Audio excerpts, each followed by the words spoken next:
দেখো অঙ্কর হিসাবটা ঠিক এইভাবে হবে, মানে এই 10, এই যদি 10 হয় তাহলে এই 5 প্লাস 5 সমান সমান 10, তাই তো? হ্যাঁ দেখছি স্যার, করুন না, দেখছি স্যার, হ্যাঁ দেখছি।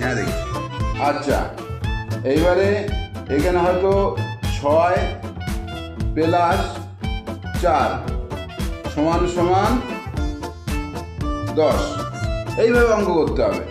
হ্যাঁ স্যার, অঙ্ক এইভাবে হবে কেন স্যার? না স্যার, এইভাবে তো হওয়ার কথা নয়। 10 মানে 10, 1 শূন্য 10, এইভাবে তো হবে। মানে 5 প্লাস 5 সমান সমান 10, 6 প্লাস 4 সমান সমান 10।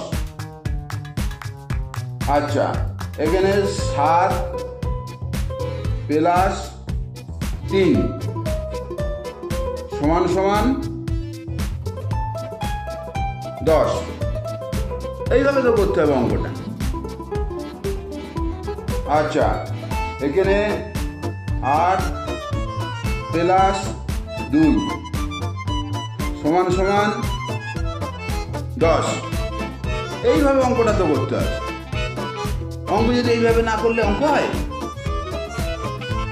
আচ্ছা, এখানে 9 প্লাস 1 সমান সমান 10, তাহলে এইভাবে অঙ্ক করতে হবে না? এই মাসটার কাছে আমি পড়বো না। 10 হিসাব করে দেখাতে পারছে না, 10 মানে 10 হিসাব করতে হবে, আমি চলে যাচ্ছি, আমি পড়বো না।